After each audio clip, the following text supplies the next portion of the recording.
Hello everyone and welcome back to LewisFiction, and in today's video I bring you part 2 to what if Peter gave up being Spider-Man forever in Spider-Man 2. If you enjoy fanfictions on the channel, make sure to subscribe and make sure to hit the bell next to the subscribe button so you do not miss any more fanfictions as soon as they come out on the channel. With that being said, let's get straight into this.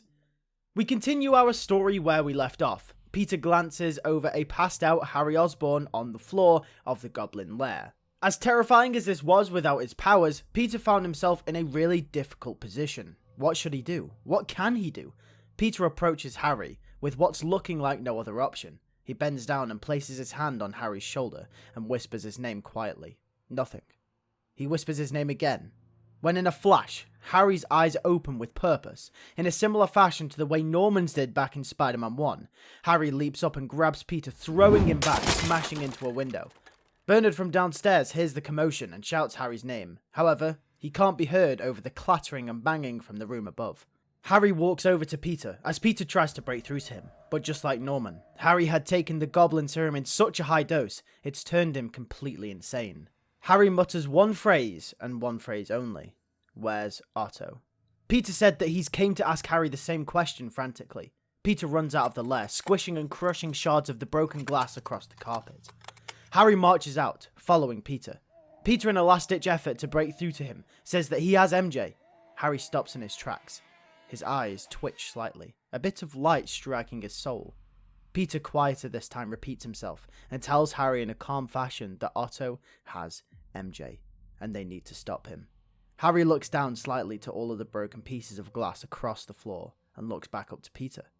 He tells him calmly that he took the last of the tritium, and he's going to destroy the city, and it's all his fault. Peter tries to reassure Harry by saying that it's not his fault. None of this is his fault. He just needs to calm down and think this through logically. The overdose in the serum is messing with his brain. But then something starts to occur. Harry starts twitching.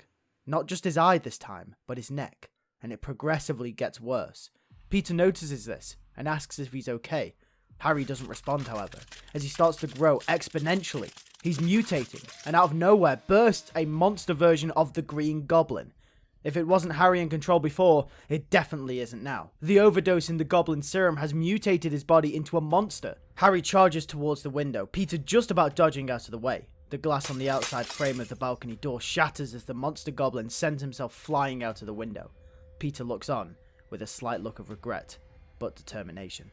We cut to Doc Ock's base. He has MJ tied up. MJ says that now that he's got his tritium, he can just let her go, right? And Ock says that he wishes he could do that, but if he does, then she'll just go and bring the police. He then thinks to himself and rephrases to Mary Jane, stating that, to be honest, it doesn't really matter who she brings here because no one can stop him. Spider-Man's gone, and the police won't do anything. Ock's ego is at an all-time high, as he switches his machine on once more. Ock gazes on at his masterpiece. However, just like the first time, the machine starts to draw in metal from all around. Ock starts to get frustrated, saying that it should have worked this time. Clouded by arrogance, the entire city starts to feel the effects of the machine, as it starts to drag taxis and anything metallic its way. Meanwhile, the monster goblin is roaming the city, citizens of New York wondering what the hell that monster is and where it came from. As the machine starts to pull things in from a wider area, the monster goblin spots the source of the tritium and starts to head that way. We cut to Peter, who is running out of options. He's on the street contemplating what the next best move is. There is none, he'll think to himself. There is nothing he can do. He thinks back to what Uncle Ben said. With great power comes great responsibility. He has to save MJ. No matter what, powers or no powers, Peter has to do something. Peter will go to the Bugle and will sneakily take back his costume from Jonah. Once outside, he starts to notice the direction the cars and the metallic objects are being pulled to. He heads that way, as that must be the source.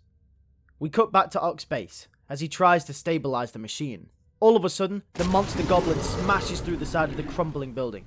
Ock switches his attention to the gaping hole in the wall when his eyes lock with the monster. It roars in his face, and without any chance to even think about what that thing is, they both engage in battle. Ock's arms are struggling to wrestle the pure and unmatched strength of the monster goblin. They rock back and forth, wrestling each other across the building, barely missing MJ as they crash and shatter the wooden and metallic framing around them. One of the pillars holding MJ breaks, setting her free. The machine is self-sustaining as MJ starts to try and find a means of escape, whilst Ock is distracted with the goblin monster. Before the dock that held the base was completely sunk into the river, the bridge connecting it still stood. And out of nowhere, walking on foot to the scene of the crime, appeared Spider-Man, as MJ was just about to leave. MJ tells Spider-Man that Doc Ock is fighting some monster in there. Peter tells her to get to safety. Peter turns around and enters the warehouse as the other two continue to battle inside. He needs to save Harry. Ock starts to get the upper hand on the goblin monster as he continues to destroy the warehouse. At this point, the bridge that connects it to the mainland starts to break down. MJ has nowhere to go but back into the warehouse for safety. Ock is about to deliver a fatal blow to the goblin monster when Peter shouts from afar. He says, "Hey, you wanted me? Well, I'm here." Nervous and afraid, he can't let Otto hurt his friend. Otto turns around and asks Peter about his absence. Spider-Man says that he never left. Ock tries to pick Spider-Man up with his tentacles. However, Peter does everything in his power to dodge and avoid them until one catches him by the foot. Otto picks him up, and because of his lack of strength, he can't fight back. Otto notices this and says to Peter that is it true what they said about him? He tells Spider-Man that he's grown weak. Spider-Man says to watch out as the goblin monster attacks Otto from behind, dropping Peter in the process. The force of the fall is enough to break the wooden floor, plunging Peter into the river. The goblin monster and Ock continue to battle as wood starts to block the exit for Spider-Man. He swims to the surface and he can't get out. And due to the warehouse sinking, the sea level is rising below him. Peter takes his mask off, gasping for air, trying to punch his way out, but he can't muster the strength. And when all hope is seemed to be lost, MJ frantically removes the wood, fighting to save him. She helps pull him out of the water, and in a moment of desperation, she notices it's Peter Parker. Peter says faintly that he said he thought he told her to get out of here. She just smiles and hugs him. She pulls away and says that she thinks she's known all along. A part of her always knew that he was Spider-Man. The nice moment gets cut short as MJ screams as they turn around to see them coming their way. Peter just about gets himself and MJ out of harm's way, whilst the Goblin and Ock crash into the machine, fully submerging it in the river and shutting it off. Ock screams at Goblin, saying he's broke his machine. They continue to fight until the Goblin manages to rip Ock's arms off, depowering him. The fight may be over, but there is still no way for them to get onto mainland. At the same time, the Goblin monster collapses and is put into a paralyzed state. After a minute or so, he returns to his human form as well. Harry Osborn is back. Peter and MJ run over to them both. MJ in shock announces that it's Harry. Otto as shocked as her as well. Otto is also surprised to see that Spider-Man is in fact Peter Parker. He says that he's brilliant but lazy.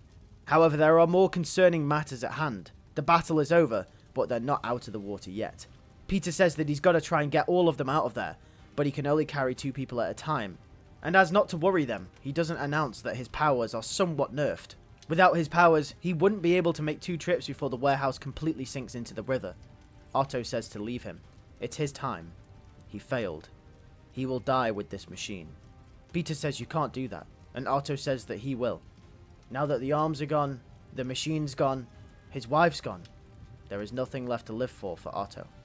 He will sink with his machine, which ultimately turned out to be his worst creation. Peter notices that Otto has made his mind up, as he picks up Harry with the help of MJ, and they return to the front of the bridge. This is critical now. It's now or never. Peter holds his hand out and makes the motion to shoot a web, but nothing. MJ is wondering what's going on. She's telling him to hurry up, but Peter keeps trying and trying.